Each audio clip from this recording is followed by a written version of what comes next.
Hello everyone, web classes में आप सभी का स्वागत है। देखिए, जहाँ तक लॉकडाउन का बात है, कल का अनाउंसमेंट आया है कि अभी एक सप्ताह और लॉकडाउन रहेगा, 1 वीक। उसके बाद कुछ हो सकता है। तो हम लोग ये एजुकेशन से रिलेट कर रहे हैं। तो एजुकेशन वाला का सिस्टम क्या बना हुआ है लॉकडाउन में, जो लास्ट ईयर हुआ था उसको देखते हुए, तो सबसे पहले बंद होगा और सबसे लास्ट में खुलेगा। तो अभी आप उम्मीद नहीं कर सकते हैं कि आप लोग का कोचिंग खुलने वाला है।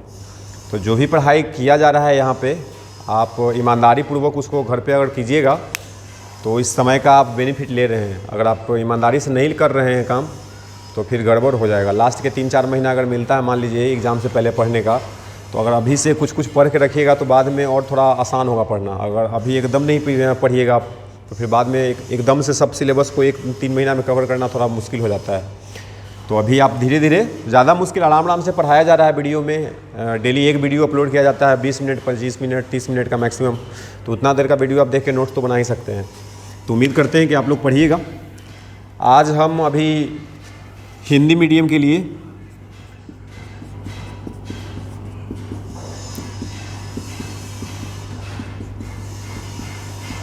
क्लास लेंगे।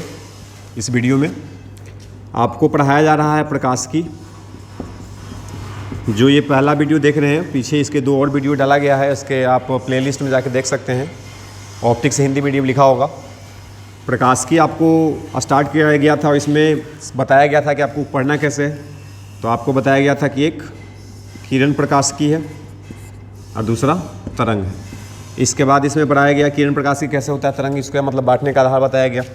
इसके बाद आपको पढ़ाया गया कि प्रकाश क्या होता है, ठीक है, प्रकाश क्या होता है इसके बारे में बताया गया।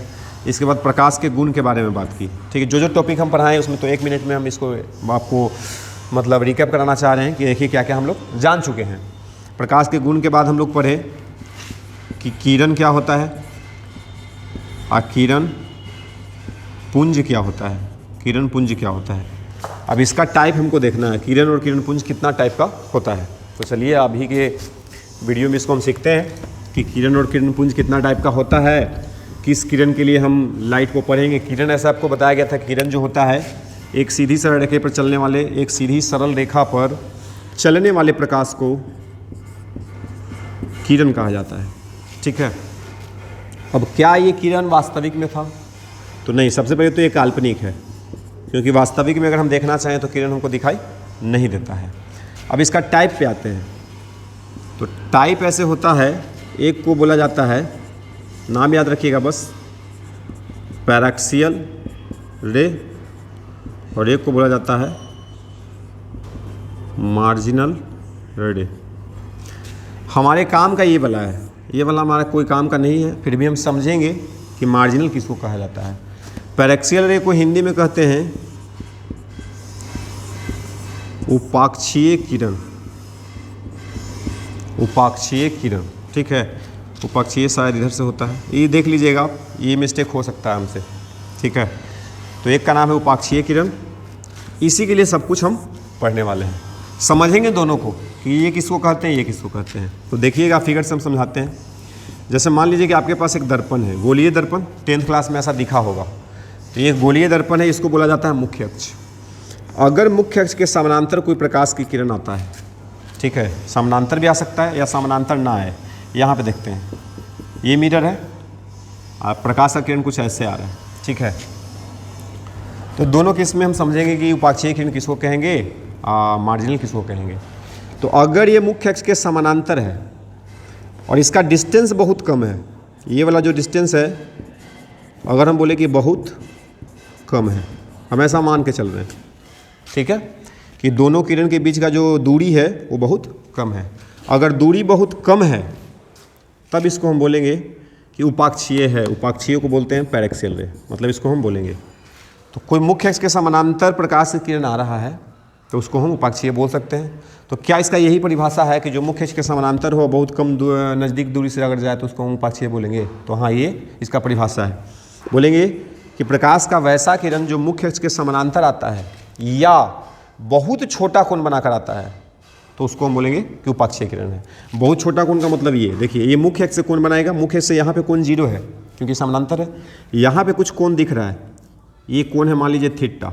अगर हम बोले कि यहाँ थीटा का मान बहुत कम है, बहुत कम का मतलब बहुत छोटा है, तो इसको भी हम बोलेंगे कि ये उपाक्षीय किरण है। ठीक है, इसका ठीक उल्टा में इसको समझ लीजिए। अगर कोई प्रकाश की किरण समानांतर तो है लेकिन डिस्टेंस दूरी इस मुख्य अक्ष से ज़्यादा है, तब इसको बोलेंगे कि मार्जिनल रे है। और यहाँ से भी अगर किसी कोण पे आपतित हुआ है, अगर ये कोण मान लेते हैं अल्फ़ा है, तो अगर अल्फ़ा कोण का मान ज़्यादा है तब उसका नाम क्या होगा? मार्जिनल होगा। अपने सिलेबस में जो हम प्रकाश के चैप्टर पढ़ रहे हैं उसमें याद क्या रखना है आपको, एक पॉइंट यहाँ से ध्यान में रखना है कि कुछ भी अगर हम पढ़ते हैं, कुछ भी का मतलब प्रकाश से संबंधित कुछ भी चीज़ को अगर हम एक्सप्लेन कर रहे हैं किरण प्रकाश की में, तो किरण हमारा होगा उपाक्षीय। मतलब इसी किरण के लिए जो नज़दीक से जाता है, बहुत छोटा कोण पे आपतित होता है, उसी किरण के लिए इस चैप्टर को एक्सप्लेन किया गया है। इसमें दिक्कत क्या है, दिमाग में आ रहा होगा कि सर मार्जिनल जो है उस पर एक्सप्लेन क्यों नहीं हुआ।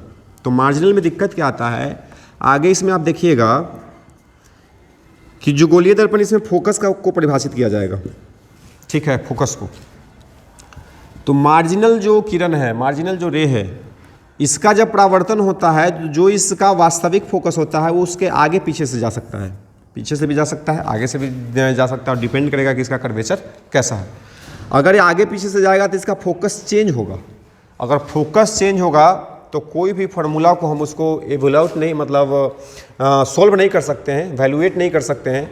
अगर वैल्यूएट नहीं करेंगे तो आगे इस पर जो भी डाउट बनेगा या जो भी कॉन्सेप्ट से रिलेटेड क्वेश्चन बनेगा उसको हम एक्सप्लेन नहीं कर पाएंगे, इसलिए इस पर हम बोला जाता है कि वैलिड नहीं।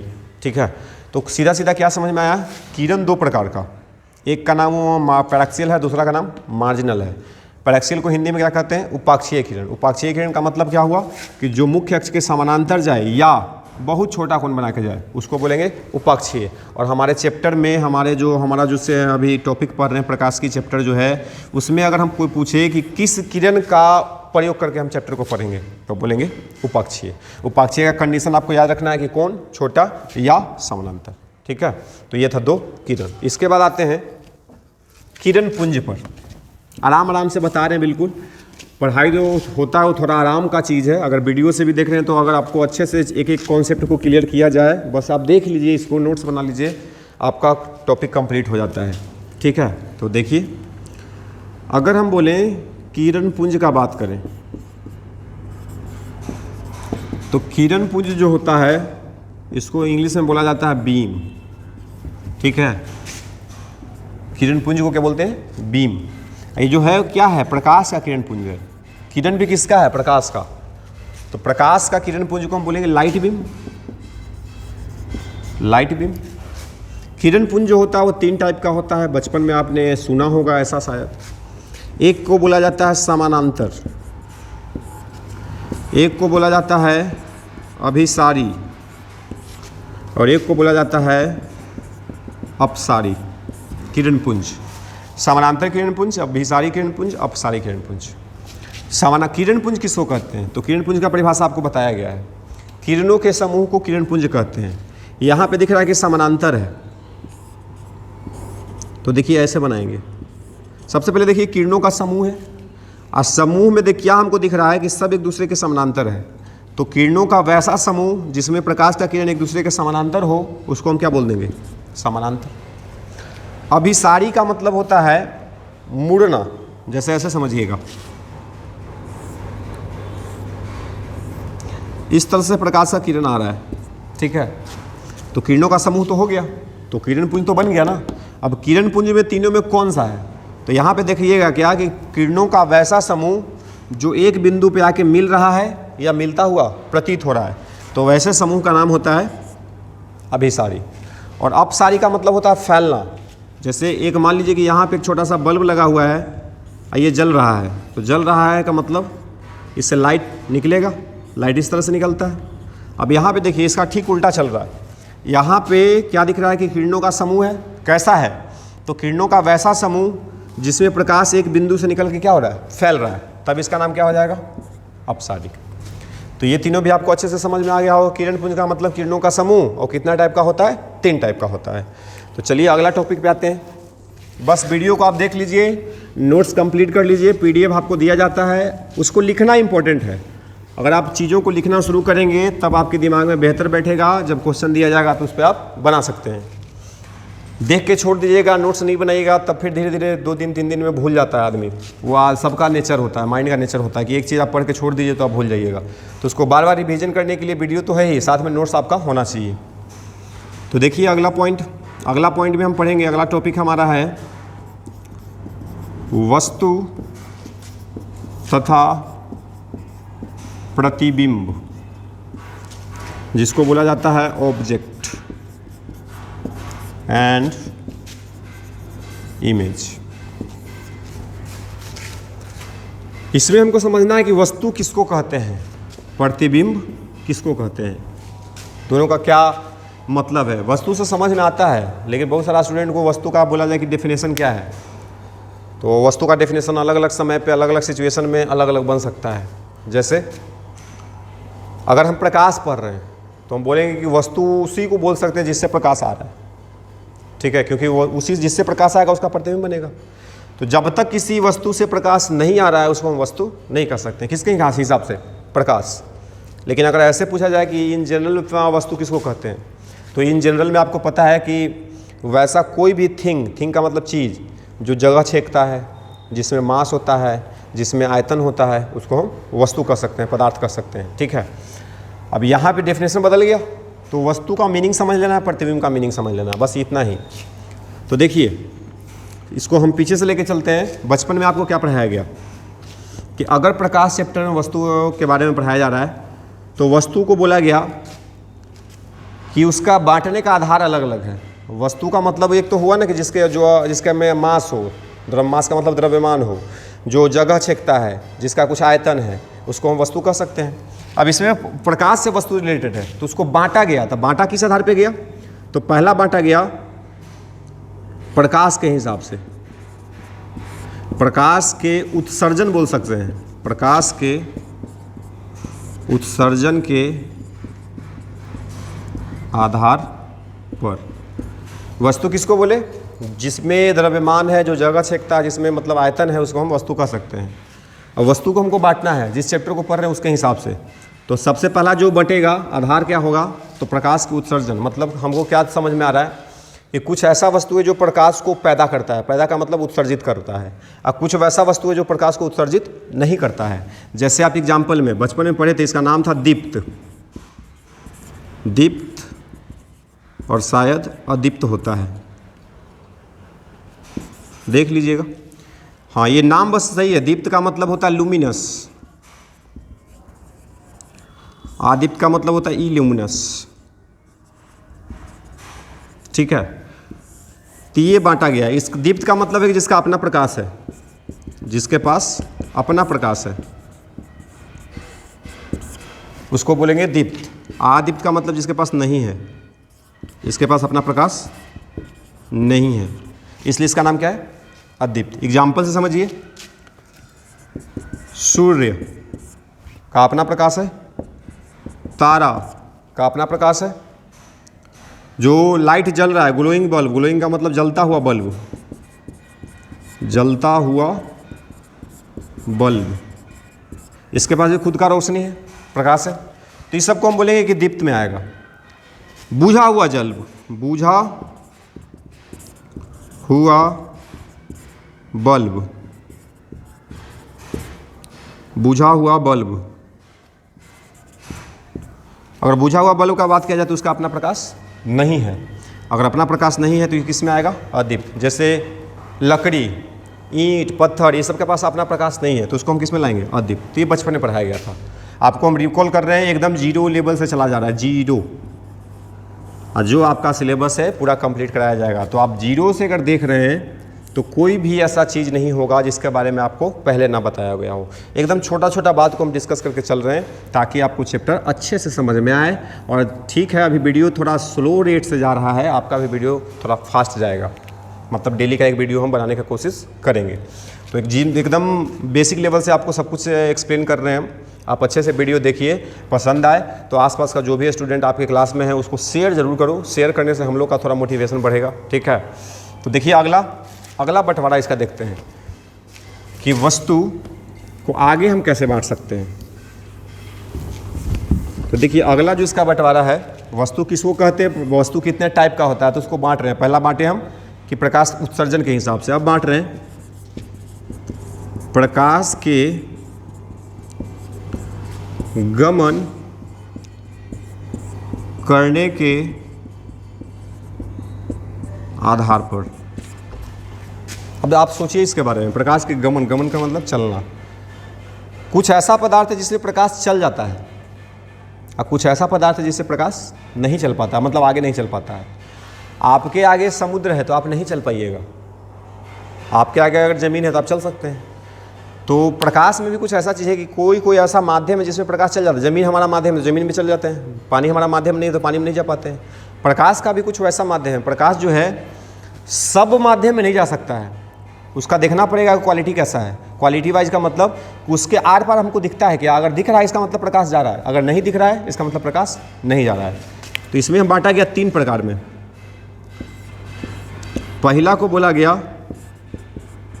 पारदर्शी, दूसरा को बोला गया अपारदर्शी और तीसरा को बोला गया अल्प पारदर्शी।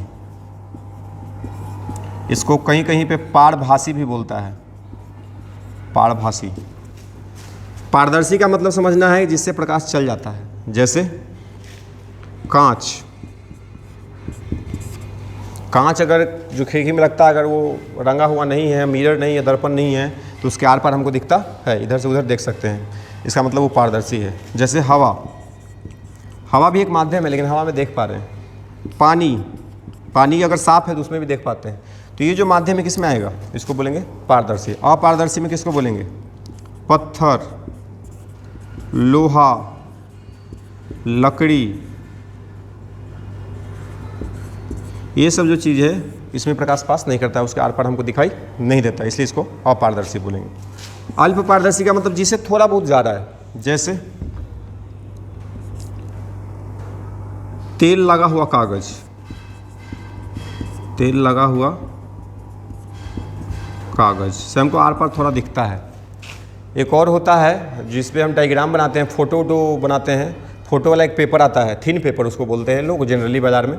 तो थिन पेपर भी क्या होता है, सेमी ट्रांसपेरेंट होता है। तो थिन पेपर एक होता है। और बोले तो जो एक ये जो हम यहाँ पे कांच लिए हैं, कांच को अगर घिस दिया जाए, रगड़ दिया जाए तो उसमें स्क्रैच आ जाएगा। अगर स्क्रैच आ जाएगा तो जितना नया कांच से हमको आर पार दिख रहा था, क्या स्क्रैच वाला कांच से भी दिखेगा, तो नहीं, कम जाएगा। तो उसमें बोल सकते हैं कि अगर कांच को अगर स्क्रैच कर दिया जाए तो कैसा बन जाएगा, अल्प पारदर्शी। ठीक है, तो ये था दूसरा कि जिस पे हम इसको बांट पाए। आगे बढ़ते हैं। तो ये सब आपको आता है, हम ऐसा मान के चल रहे हैं, फिर भी हम बता रहे हैं ताकि किसी को किसी भी चीज़ को समझने में कोई परेशानी नहीं आना चाहिए। एक एक टॉपिक समझिएगा। आप ज़िंदगी में कभी लाइट नहीं पढ़े हो उससे कोई मतलब नहीं है, आप यहाँ से जीरो से देखना शुरू कीजिए, आपको सब कुछ समझ आ सकता है। आगे बढ़ते हैं। अगला जो इसका कैटेगरी है या जिसको हम बांटेंगे तो वो हमारा काम का है। जो पीछे जो बताऊँ ज़्यादा काम का नहीं है लेकिन पता होना चाहिए। अब जो हम वस्तु का परिभाषा देने जा रहे हैं, इसका परिभाषा पहले हम समझते हैं। जैसे देखिए एक लेंस लेते हैं, लेंस का देखे होंगे आप लोग, लेंस होता है कांच का बना हुआ, कांच का बना हुआ इसलिए पारदर्शी होगा। अगर कोई वस्तु है इसके सामने मुख्य अक्ष पर रखा हुआ तो इसका प्रतिबिंब भी बनाएगा। अगर ये वस्तु है तो प्रकाश तो यहीं से आएगा। तो आपके दिमाग में क्या आएगा, मान लीजिए सर कि हम यहाँ पे यही मार्कर रख दिए, ठीक है, तो मार्कर के पास तो अपना लाइट है नहीं, इसमें कोनो बल्ब थोड़ी जल रहा है कि इसका अपना लाइट होगा, तो लाइट तो नहीं है, फिर भी इसका इमेज बनेगा। ये तो कॉमन सेंस से समझ में आ रहा है कि हाँ इसे इमेज तो इसका दिखता है। लेंस में अगर देखते हैं तो चश्मा पहन के देखते हैं तो दिखता है कि नहीं, दिखता है। तो यहाँ से हमको समझना पड़ेगा कि आखिर इसके पास लाइट नहीं था फिर भी इसका प्रतिबिंब बना कैसे। जब तक लाइट नहीं होगा प्रतिबिंब तो नहीं बनना चाहिए। तो यहाँ से हमको क्या समझ में आएगा कि ये जो वस्तु है वो किसी दूसरे के लाइट पे रखा हुआ है। जैसे सनलाइट हो सकता है, बल्ब का लाइट हो सकता है, बल्ब के लाइट में इसको हम रखे हुए हैं वस्तु को, चश्मा पहन के देख रहे हैं तब हमको दिखता है। इसका मतलब ये जो वस्तु है प्रकाशित है। प्रकाशित है तो क्या अपना प्रकाश से तो नहीं, ये इस पे जो प्रकाश आ रहा है वो किसी दूसरे का है। इससे प्रकाश टकरा कर कहाँ जाता है, लेंस पर। ये कॉन्सेप्ट थोड़ा इंपॉर्टेंट है, बेसिक है, ये एकदम बेसिक है, जीरो लेवल पे है, लेकिन समझना पड़ेगा। कोई भी चीज़ को हम कैसे देख पा रहे हैं, जैसे व्हाइट बोर्ड आपको ये दिख रहा होगा कैमरा में, मोबाइल में आप देख रहे हैं, तो अगर ये व्हाइट बोर्ड दिख रहा है तो क्या व्हाइट बोर्ड में बल्ब लगा हुआ है, ये जल रहा है तो नहीं, जल तो नहीं रहा है, तो ये कैसे दिखा, तो ये किसी न किसी दूसरे के लाइट में रखा हुआ है। जैसे यहाँ पे बल्ब जल रहा है तो बल्ब के लाइट में, बल्ब का लाइट इस पे आया, इससे टकरा के कहाँ पे गया, आपके कैमरा मतलब जो कैमरा का लेंस है मोबाइल है उसमें गया, उससे उसका इमेज बना जो आप अभी देख पा रहे हैं। ठीक है, तो किसी भी वस्तु का देखने का लॉजिक यही होता है कि वस्तु के पास अपना प्रकाश हो या ना हो, उस पर प्रकाश कहीं ना कहीं से आएगा, उससे टकरा के आँख में आएगा, तब हम उसका इमेज हम देख पाएंगे। तो इससे हमको क्या समझ में आया कि इसके पास प्रकाश हो तब तो ठीक है, कोई दिक्कत नहीं है, अगर नहीं हो तो दूसरा का प्रकाश चाहिए जो इस पर आएगा, इससे टकरा के कहाँ जाएगा, लेंस पे, और लेंस पे इसका क्या बन जाएगा, इमेज। दूसरा को हम यहाँ से ले जाते हैं, देखिए मान लीजिए कहीं पे इमेज इसका बना, ठीक है, इसको इमेज बोलते हैं, दोनों का हम परिभाषा यहीं से देंगे। तो इसको देखिए क्या बोलेंगे, इसको, इस किरण को नाम क्या देंगे, इसको बोलते हैं आपतित। ये आपतित बोलेंगे, आपतित क्या है सर, तो आपतित जो आने वाला जो प्रकाश आ रहा है उसको आपतित बोलते हैं। ठीक है, जो आ रहा है उसको आपतित। किरण दो प्रकार का, उपाक्षीय और जो मार्जिनल। उपाक्षीय हमारा काम का था, ये प्रकार नहीं है, ये नाम इसलिए दिया गया कि जो प्रकाश निकल के वस्तु से जो आ रहा है उसको बोलेंगे आपतित। ठीक है, तो इसको बोलेंगे कि आपतित है, आपतित प्रकाश है। और जो किसी दूसरे माध्यम में चला गया, जैसे लेंस से पार हो गई, प्रकाश लेंस में चला गया अंदर, तो लेंस से निकल के जो प्रकाश आएगा इसका नाम होता है अपवर्तित। नाम याद रखिएगा, अपवर्तित किरण। जो वस्तु से आएगा उसको आपतित बोलना है, जो किसी माध्यम में चल जाए, पानी में चल जाए, लेंस में चल जाए, किसी माध्यम में पास कर जाए, तो जो पास हो गया उसको क्या बोलेंगे, अपवर्तित। ठीक है, परिभाषा सुनिएगा, आपतित किरणों के कटान बिंदु को वस्तु कहा जाता है। देखिए आपतित किरण यहीं से निकल रहा है, इसका मतलब यही इसका कटान बिंदु है, यहीं पे ना कट रहा हुआ तब निकल रहा है, तो इसको हम क्या बोलेंगे कि आपतित किरणों के कटान बिंदु का नाम क्या होता है, वस्तु। ठीक, बिल्कुल आसान चीज़ है। देखिएगा क्या कि वस्तु में मतलब प्रकाश कहाँ से आ रहा है, तो वस्तु प्रकाश कहाँ से आता है, वस्तु से, वो यानी कि कटान बिंदु कहाँ होगा, वस्तु पे। तो हम सीधा क्या परिभाषा देंगे, आपतित किरणों के कटान बिंदु को वस्तु कहते हैं। ठीक है, आगे बढ़ते हैं। अगर कटान वास्तविक है, जो कटा है वो सच में है, देखिए तो सच में कटा है, तो अगर वास्तविक में कटा है तो वस्तु वास्तविक होगा। ठीक है, अगर काल्पनिक में कटा है तो वस्तु भी काल्पनिक होगा। सही में नहीं कटा, उसका एग्जाम्पल देंगे। जैसे देखिए एग्जाम्पल में ऐसे प्रकाश को हम ला रहे हैं, अब बताइए दर्पण नहीं होता है तो ये कहीं आगे जाके कटता, दर्पण नहीं होता तब, लेकिन अभी दर्पण है।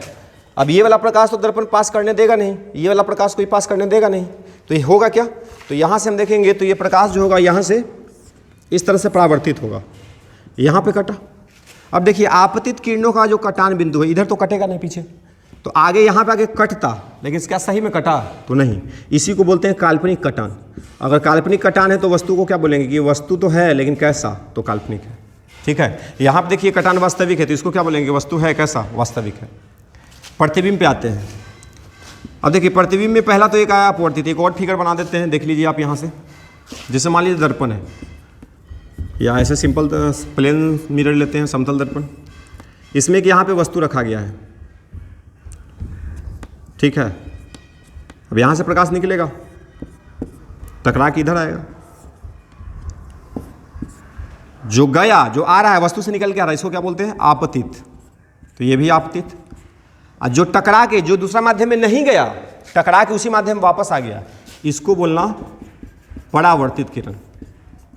परावर्तित किरण, जो दूसरा माध्यम में चल जाए उसको अपवर्तित, और जो सतह से टकरा के दूसरा माध्यम में जाने वाला था लेकिन टकरा के वापस आ गया, तब इसका नाम क्या होगा, परावर्तित किरण। ठीक है, अब प्रतिबिंब का हमको परिभाषा सुनना था, तो देखिए प्रतिबिंब कैसे बनेगा, ये है परावर्तित। परावर्तित किरण को हम पीछे की ओर से बढ़ा के देखेंगे तो हमको लगेगा कि यहाँ पे मिला, जहाँ पे मिलता है वहीं पे प्रतिबिंब दिखता है। समतल दर्पण में मुंह जो जैसे दिखता है, समतल दर्पण लगा हुआ है, इसके सामने आप खड़े हैं तो इसके अंदर में चेहरा दिखता है। देखिए यही चीज़ हो रहा है, मान लीजिए कि यही चेहरा है छोटा सा, तो इसका प्रतिबिंब अंदर में दिखता है, और ये प्रतिबिंब ऐसे बनता है।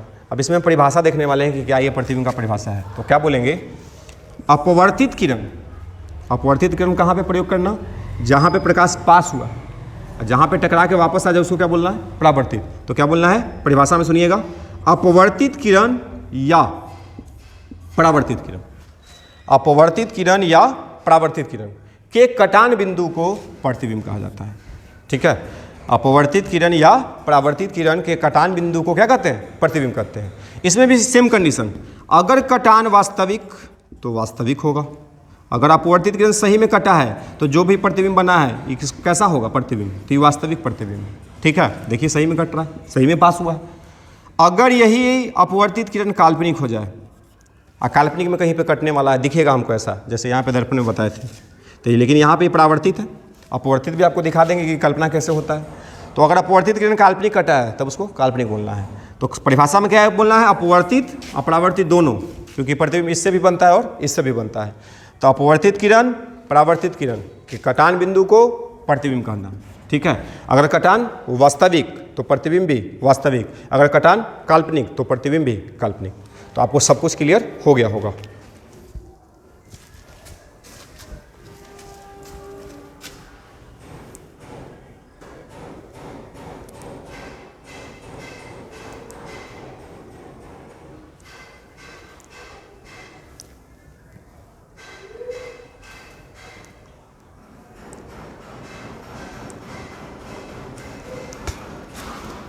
चलिए आगे बढ़ते हैं। आपको वस्तु और प्रतिबिंब के बारे में अच्छे से समझाया गया। उम्मीद करते हैं कि सबको अच्छे से समझ आया होगा। नोट्स बना लीजिएगा, परिभाषा हम सब चीज़ का रिपीट कर रहे हैं बार बार, तो आप लिख भी सकते हैं। आपको नोट्स भी दिया जा रहा है PDF वेब क्लासेस के चैनल को, वेब क्लासेस इंस्टाग्राम पे, सॉरी इंस्टाग्राम नहीं, टेलीग्राम पे आप उसको सर्च कीजिए, आपको उसमें PDF मिलेगा। ठीक है, आगे बढ़ते हैं। अगला टॉपिक है हमारा दर्पण। दर्पण से पहले पढ़ लेते हैं प्रकाश का परावर्तन। ऐसे इसी टॉपिक में दर्पण में आ ही जाएगा। तो चलिए, प्रकाश का परावर्तन अगला टॉपिक है और उसी अगला टॉपिक में हम पढ़ेंगे दर्पण। ठीक है, दोनों एक दूसरे से संबंधित है। दर्पण समझ में आएगा तभी परावर्तन समझ में आएगा। तो दर्पण को हम पहले कुछ बता देते हैं दर्पण के बारे में। देखिए, दर्पण किसको बोलते हैं? तो सीधा सीधा बोलना है, कांच का एक टुकड़ा होगा। दर्पण का मतलब कांच का एक टुकड़ा होगा। कांच का टुकड़ा जिसका एक सतह चांदी से कलई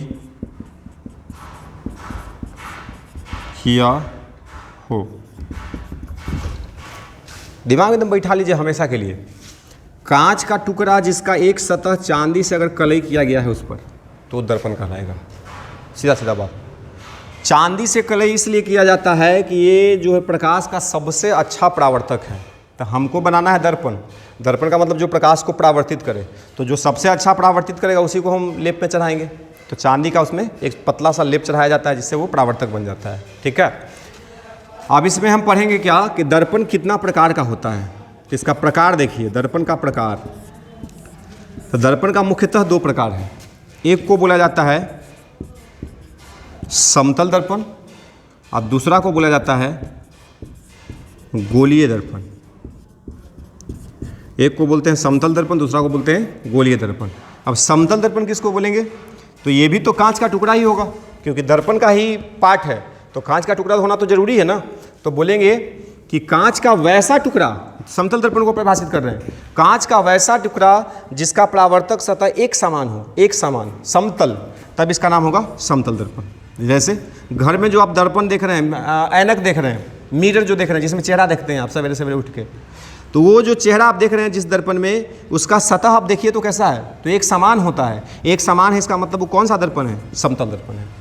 गोलीय दर्पण का मतलब क्या होता है? इसका परिभाषा सुनिएगा, वैसा दर्पण जो किसी खोखले कांच के गोले का भाग हो, वैसा दर्पण जो किसी खोखले कांच के गोले का भाग हो और जिसका एक सतह कौची से कलई किया जाएगा? क्या से कलई किया जाएगा?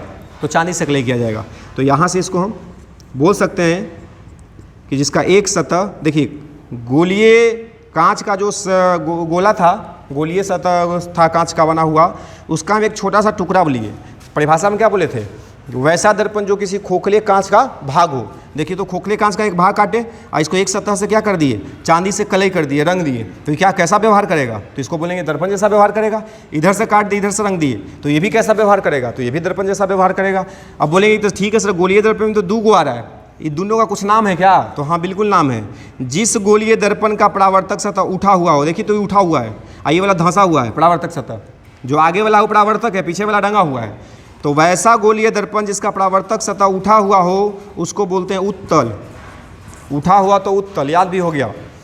वैसा गोलीय दर्पण जिसका परावर्तक सतह धंसा हुआ हो उसको बोलते हैं अवतल।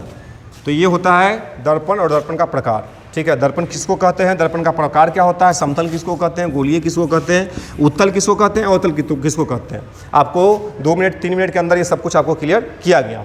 तो चलिए आगे बढ़ते हैं, दर्पण के प्रकार के बारे में आगे पढ़ेंगे। अब इसको पढ़ लेते हैं, प्रकाश के परावर्तन। परावर्तन अब हमको समझ आएगा। तो दर्पण क्या होता है, दर्पण कितना प्रकार का होता है, किसको कहते हैं, समतल किसको कहते हैं, उत्तल किसको कहते हैं, अवतल आपको बताया गया। प्रकाश का परावर्तन समझिएगा, इसका मतलब है, परिभाषित अगर किया जाए, प्रकाश जब किसी परावर्तक सतह से टकराकर वापस उसी माध्यम में लौट जाए, वापस उसी माध्यम में लौट जाए, तो प्रकाश के इस घटना को परावर्तन कहा जाता है। प्रकाश के इस घटना को परावर्तन कहा जाता है। अब पढ़ के समझ लेना, आप डायग्राम देख लीजिए बगल में। सपोज कीजिए कि समतल दर्पण है, जैसा भी आपको बताया गया दर्पण के बारे में। इस पर कोई प्रकाश को हम आपतित करवाएं, आ रहा है प्रकाश कहीं से, सूरज से प्रकाश आ रहा है। अब बताइए दर्पण ये प्रकाश को पास तो करने देगा नहीं, क्योंकि तो रंगा हुआ है। तो ये प्रकाश को क्या कर देगा, परावर्तित करेगा। तो ये प्रकाश जिस माध्यम से आया था उसी माध्यम में वापस चला गया। तो ये जो घटना हुआ ना, जिस माध्यम से आया उसी माध्यम में चला गया, इसी का नाम क्या होता है, परावर्तन।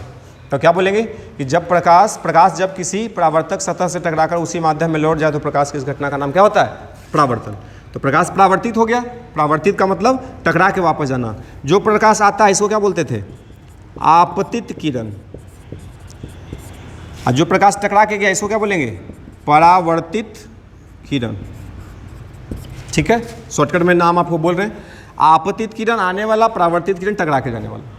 अभी जो परावर्तन होता है, तो परावर्तन ऐसा नहीं कि अभी यहाँ से गया तो क्या तुम बोलेगे कि यहाँ से भी जा सकता है सर, तो नहीं। इसका फिक्स तो रूल है कि कितना डिग्री पे आएगा, कितना डिग्री पे जाएगा।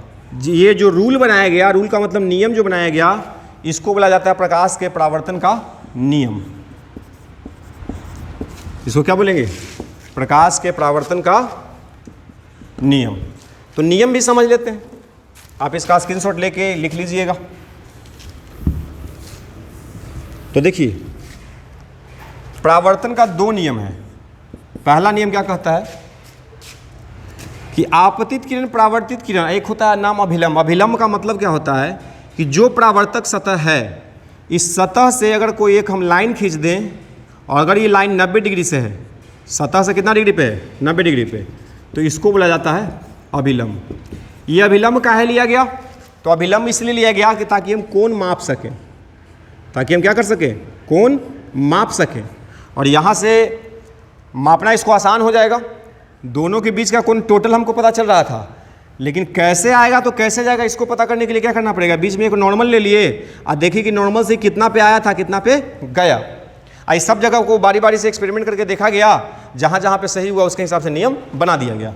तब जो आता है, देखिएगा सुनिएगा, आपतित किरण अभिलंब के साथ जो कोण बनाता है इसको बोलते हैं आपतन कोण। आई से लिखेंगे, नाम क्या होगा, आपतन कोण। परावर्तित किरण अभिलंब के साथ जो कोण बनाता है इसको हम आर से लिखते हैं, और इसको बोला जाता है परावर्तन कोण। ठीक है, तो ये सब कुछ क्लियर हुआ। नियम सुनिएगा क्या बोलता है। पहला नियम, आपतित किरण, अभिलंब और परावर्तित किरण तीनों एक ही पॉइंट पे होगा। देखो तो है भी ना, तीनों हमेशा एक ही पॉइंट पे होगा, हमेशा के लिए। ये नियम हो गया।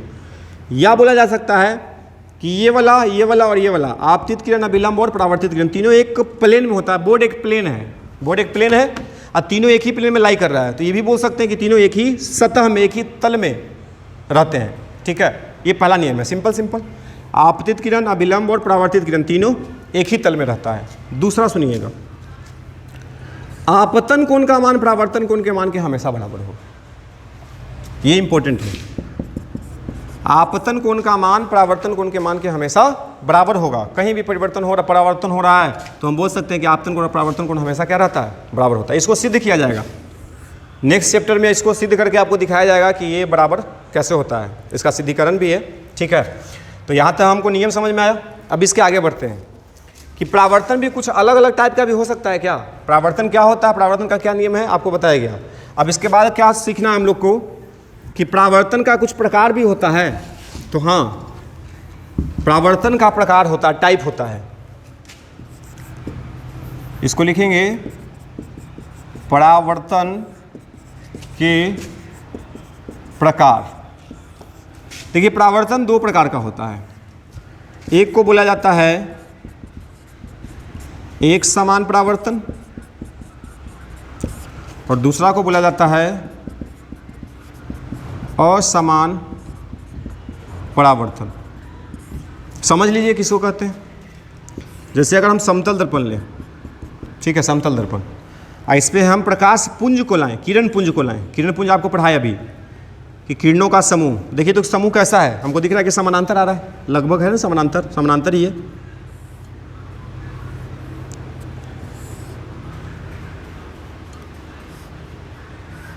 मान लीजिए तीनों समानांतर आ रहा है, समतल दर्पण से पास तो करेगा नहीं, तो टकरा के ऐसे निकलेगा। अगर टकरा के जाने बाद परावर्तन के बाद भी अगर इस समानांतर निकला तो हमको क्या लगा कि सब जगह परावर्तन एक समान हुआ, क्योंकि समानांतर आया भी था, समानांतर जा भी रहा है। तो हम क्या बोल सकते हैं यहाँ से कि जब प्रकाश का परावर्तन एक समान सतह से हो, एक समान सतह से, फ्लैट से हो, फ्लैट सतह से हो, तब इसको बोलेंगे एक समान परावर्तन। यहाँ पे देखिए, मान लीजिए कि सतह ऐसा है, इसको कलर करें, कांच का ही है, ऐसे टेढ़ा मेढ़ा है, इसको रंग दिया, परावर्तक सतह तो बन गया। अब इस पर भी प्रकाश को हम समानांतर लाते हैं। क्या यहाँ भी प्रकाश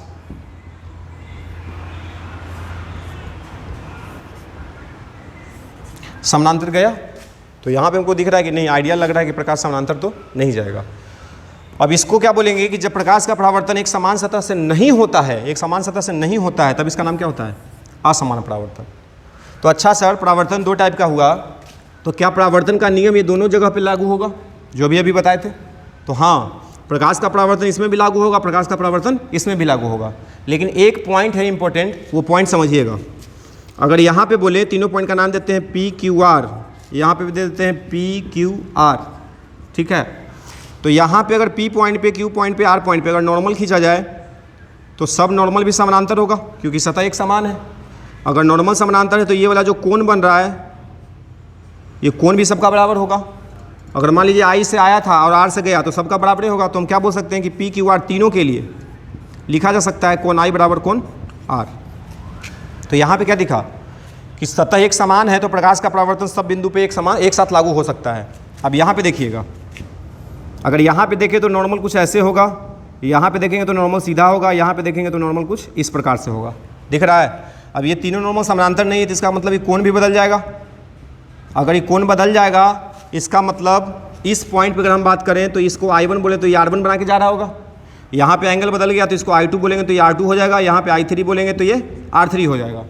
तो यहाँ पे क्या बोलना है कि पॉइंट P के लिए अगर हम बोले तो कोण I1 बराबर R1 है, Q के लिए बोले तो I2 बराबर R2 है, अगर R के लिए बोले तो I3 बराबर R3 है। ये लागू है। लेकिन क्या तीनों पॉइंट पे एक साथ हम बोल सकते हैं कि लागू है जैसे इसमें हुआ था? तो वैसे इसमें लागू नहीं होता है।